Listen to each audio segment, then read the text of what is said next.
So you got this X-M5 new Fuji camera. Good for you because it's a fantastic camera. In this video I will show you how I set this up for doing street photography, but also you can use these settings for portrait photography or product photography. And I must say these settings are also applicable to other camera brands like Sony, because these are the kinds of settings that I use for all of my cameras to go out and do street photography. And I found these to be really useful and helpful to get the best shots when you're out there on the streets. There is also a part about my video settings for the Fujifilm. This will come later in the video, but I might do a dedicated video about this if you would like so please let me know in the comments. Let's get started with the video now. So first of all, I want to make sure that you understand that I shoot in aperture mode or aperture priority, because I think this is the best setting to use when you do street photography or most other kinds of photography.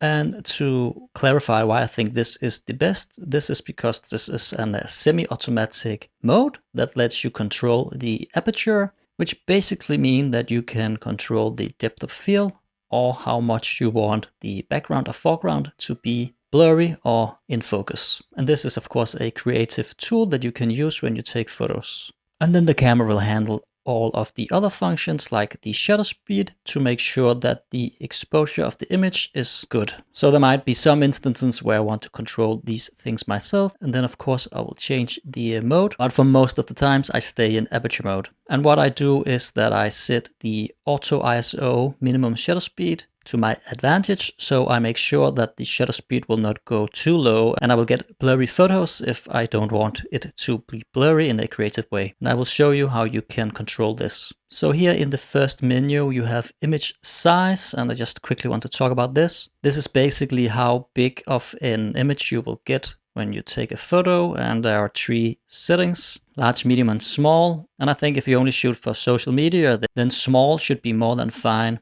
This of course depends on how much space you have on your memory card, because as you can see to the right, the numbers here that are shown is the amount of photos that I have left on this memory card. One thing that I can say is that I use the 3:2 aspect ratio because this will use most of the image sensor, and this is just how I shoot. For image quality, I actually use different settings depending on which setting or dial I am in. For my standard aperture mode, I have set this to only RAW, and this is because I don't use any film emulation here, so I don't need JPEGs, I need the RAW so I can edit them in Lightroom. On my custom film recipes, I have set this to JPEG plus RAW, and in this case I can use the JPEGs if I want, but I also have the RAWs as backups if I want to edit the photos myself. And again, you can pick between fine and normal for the JPEGs. I really don't think there are much noticeable difference to the eye if you pick fine or normal. And this will also affect the space on your memory card. So yeah, I will just pick normal, I think, and this should be fine. But you can test this out for yourself to see if you can see any differences.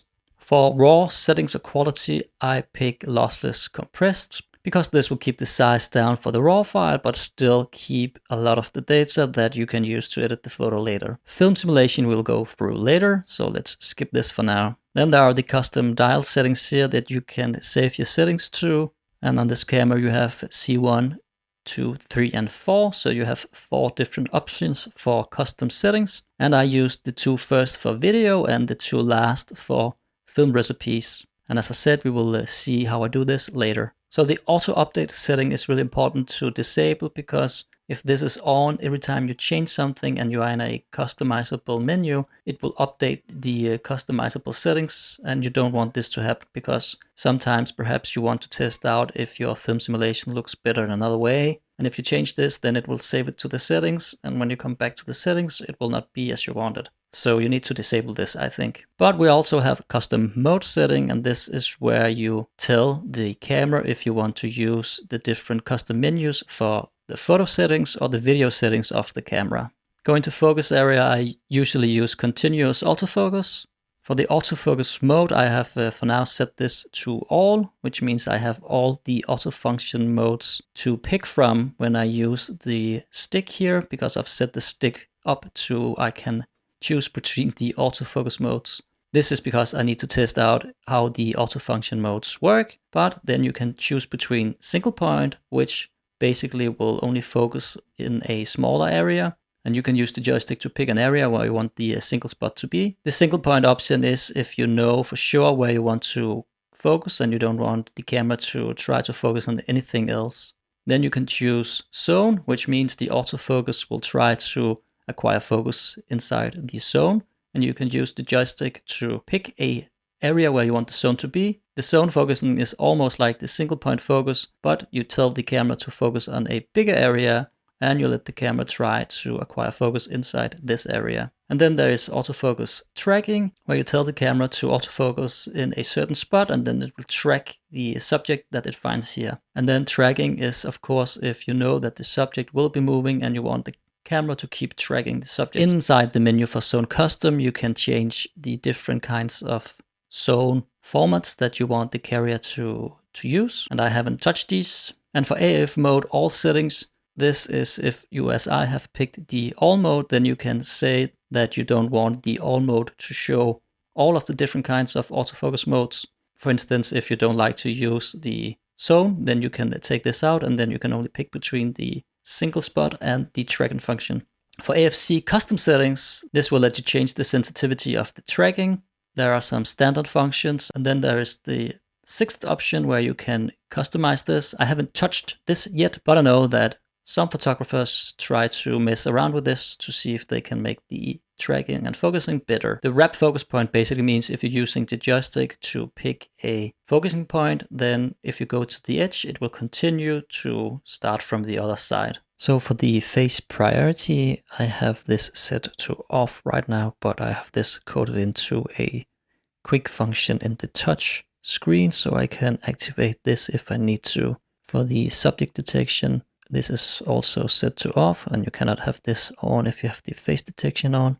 And I have this set up to a menu in the quick menu if I want to use this. For the manual focus assist pick, I've set this to red for now, and I really don't touch any of these settings. Then for the touch screen mode, I have set this to AF or area. This basically means when you touch an area of the screen, then it will focus on this area. And this is great. For instance, if you're using the tracking function and you just quickly want it to track a certain area, then you can touch the screen and then it will focus on this area instead of the one you were at. For photometry, I usually leave this on multi. For the shutter type, this is a bit tricky, I think. For now, I have put this on mechanical and electronical. Using only the electronic shutter is very good if you want to be silent, because you can take the sound off and then you can shoot in complete silence. But using the electronic shutter as well, it might cause distortion when you're shooting handheld or you are shooting moving subjects. So this is of course something you need to be aware of. IS mode,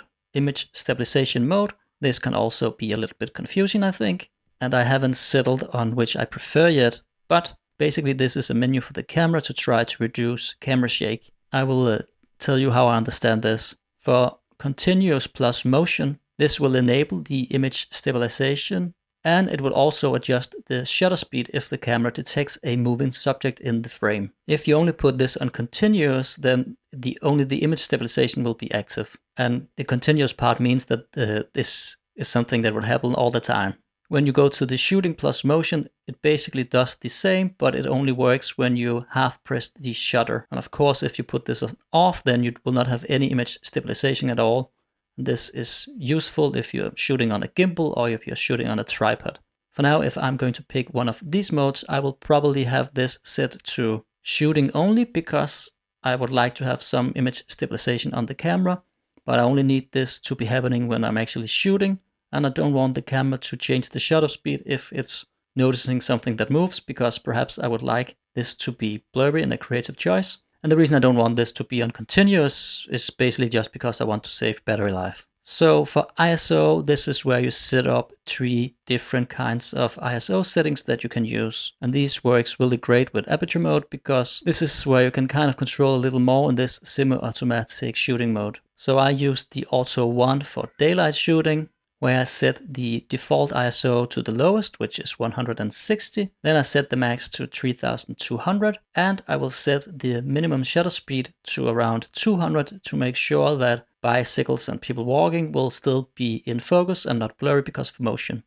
For Auto 2, I use this for low light or nighttime. So here I set the default ISO to around 500 or 640. And then I will set the high ISO to 6400, at least for now, until I have tested how the ISO levels works when it comes to grain. Then I set the minimum shutter speed to 100, because in these situations you might want to have more light to come into the camera, and of course then you need to be more focusing on holding your hands still, so you won't get any motion blur when you take photos. For the last setting, the Auto 3, I have set this to a shutter speed priority, or a all-around mode you can say, because here I have set the default ISO to 160, I've set the max to 12,800, and then I've set the minimum shutter speed to 1/1000 to make sure that almost everything that moves will be captured and will not be motion blurred. Movie settings, not relevant for now. Sound settings, you can go in and put on sound to take off sounds for different kinds of modes. I will not go through this right now. And for the screen setup, I haven't really done much here as well, but let's quickly go through some of the most important ones. Natural live view means that if you put this on, then if you have film simulation or white balance or other kinds of settings that might affect the image, this will not be shown when you look into the LSD screen. So I make sure this is set to off because of course I want to see these settings and how they affect the image. I have put F-Log Assist on, and this is because I shoot in F-Log 2 when I shoot video. If you leave this off, then you will be shown the very flat image from the F-Log, and I don't want this. Framing guide is set to 9 because I like to have some guidelines to see the rule of thirds. For the display custom settings, this controls how much information that you will be shown on your screen. You can try to mess around with this, but I try to keep this on a minimum. So when it comes to the customizable buttons, there are not much. You can access these in the menu system, or you can hold the display button for some time and then you will get into this menu. And for now, I have not really changed anything apart from the AEL button, and I have changed this to have exposure and focus lock when I press it. On my Sony cameras, I've set this to change to manual focus, but I cannot find this here on the Fujifilm. So this is the next best thing, I think. But if you have it like this, then what happens is when you press it, then the focus and the exposure will lock. So if you have a scene where you know you want to focus on a certain area and you want this to be locked, then you can press the button, and then you can wait for a subject to go in the frame, and then you can take the photo. For video, I also found this to be very useful because if you press this button, then the focus will lock, and then you make sure that the camera will not hunt for focusing at some parts or try to reacquire focus that it might be doing sometimes. So I just need to mention that as a standard, this button is set to a hold button, which means that you need to press the button and then it will keep the lock on. And if you release it, then the lock will go away. And you can change this in another setting in the menus. This is in the button menu inside the settings, and it's called AEAF lock. And here you have to make sure this is set to on-off switch. So you can press and release, and then the function will be on, like it's logging the focus and the exposure. And then if you press it again, then it will not be logging the exposure and the focus anymore. And I like this the most because I don't want to keep holding my finger on the button to make this happen. For the touchscreen menu, I've set everything to on for now. So I have also changed the sliding functions, which are some sort of quick menus as well. And I guess I'm still figuring out how I want this, but for now I have changed the face priority to swipe up. If I swipe to the left, I will get a lever, and if I swipe to the right, I will access the ISO menu, and then I'm not really sure what I should use the swipe down for. And remember, if you want this to work, then you need to activate this in the touch menu. So for the back wheel, you can also customize which kinds of settings you want this to be using. For most of the settings, I have set the back wheel to control the aperture and the ISO and sometimes the film simulations. And then the front wheel, I've set this to control the exposure, because this way I can correct the exposure if I need to sometimes when I'm out shooting. Inside network settings, I don't change much, but I have put airplane mode on because I want to save battery. So when you have made all the changes and you want to save them, then you go in the first menu and you go to the edit save bar and you click this, and then you will have the option to pick which of the custom settings that you want to work on. So for this, the C4. I will pick this, and you can see you will get another menu where you can choose to edit the name, which I've already done. And then I used the save the settings, and this will let you pick which custom menu you want to save at. And I just found this to be the safest way. You can also go into the edit check settings and make sure that it is set to aperture mode. But if you stand in aperture mode, when you dial in all these settings and you save it to the slot C1, it will also save this to this C1 slot. So if you want to save a film emulation, then you change all of these different settings in the film emulation menu. And you can find a lot of film recipes around on the internet. And then you simply just put in the settings that the film recipe tells you to do.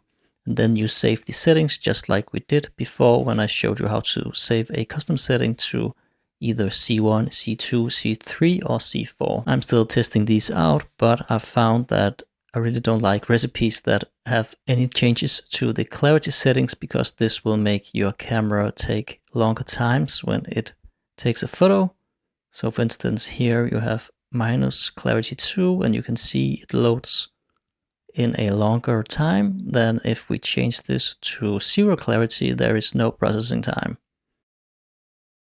So for video, you need to dial into the video mode, and then you can change your settings here as well. For video mode, it is important to be standing in the manual mode so you can change all of the settings and control everything. Then I basically shoot in f-log2, and I've set the video size to 4K. Then I shoot in 10-bit color. For now, I've been using 200-bit, but I might change this to 100-bit.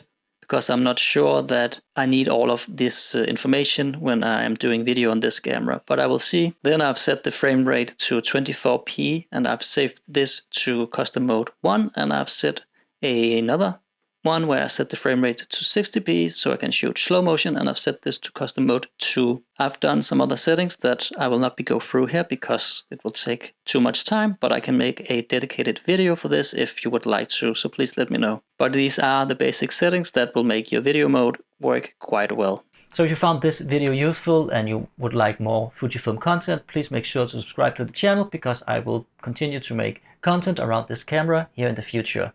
Let me know in the comments if you have any questions. I am always happy to answer them, and I will see you around. Boy.